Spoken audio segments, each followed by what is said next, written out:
Happy 4th of July. Would you indulge me in about 5 minutes of my storytelling?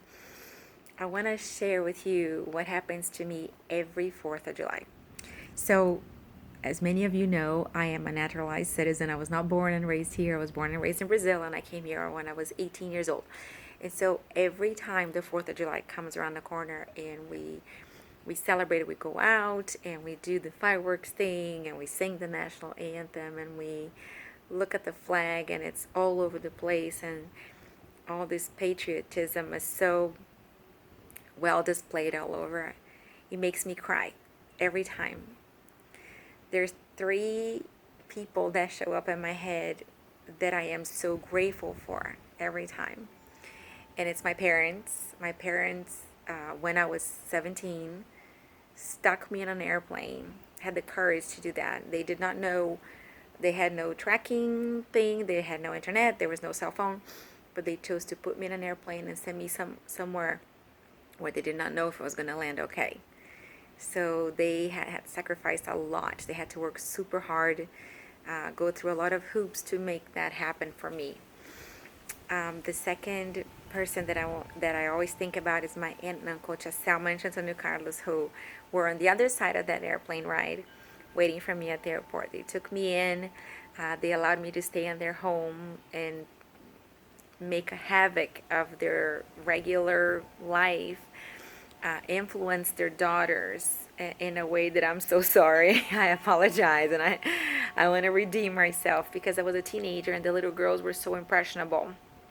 And but they took me and they loved me. They cared for me. They did not kill me when I totaled their car, y'all. In a few weeks that I was here, I learned how to drive and I took the car and I totaled their car. And they didn't kill me. They still took care of me like they were my parents. So I am indebted forever to them. And then Chris and Bert Smith, who also hired me as a nanny and let me stay in their home, and they allowed me to help raise Aaron and Craig, and I can't believe you guys did that. They taught me English. They taught me how to be a citizen. They taught me how to live a life in this new society where things were so different for me, and they taught me what an American family looks like.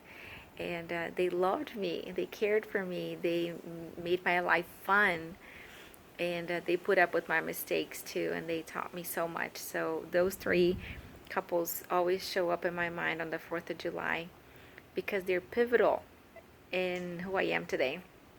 I was adopted. I was adopted here in the United States. This nation allowed me to come legally. And then later on in my life, after I met my husband, after we got married, after a few years of being married, I decided to become a citizen.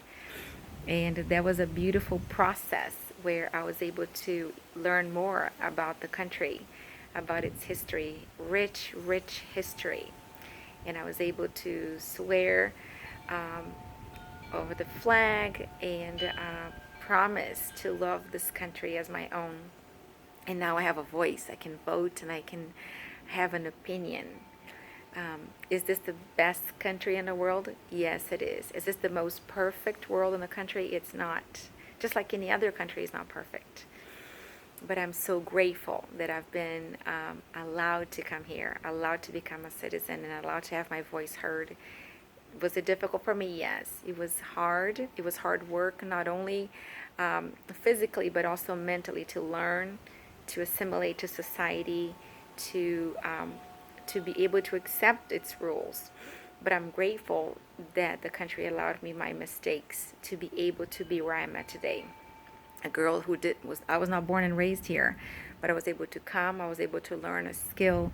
I was able to take care of my family. I was able to meet an amazing person who's my life partner, and raise three beautiful children through homeschooling, which is another blessing of this country. You're able to school your children at home. I was able to learn about the American history and how rich it is. And that's why so many people are such amazing and ardent patriots, because the story of this nation is so full of trials and tribulations and mistakes and everything that goes on in a Mexican soap opera.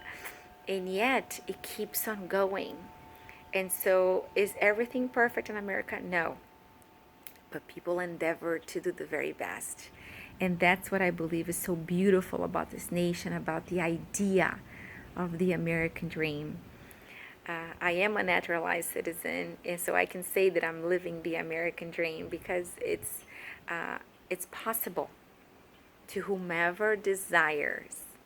It's possible for you to achieve, and not many other nations afford its citizens that opportunity to achieve that dream that you desire. You make up your dream and you go after and you do it. And this nation allowed me, and it has allowed so many more people to make their dreams come true. So I celebrate the 4th, I stand and I sing the national anthem, and I put my hand over my heart because this is the nation that I've chosen to spend the rest of my life, that has given me security and has given me an opportunity to be the very best person that I can be. So I hope you celebrated this, my perspective on this beautiful nation that adopted me and took me in.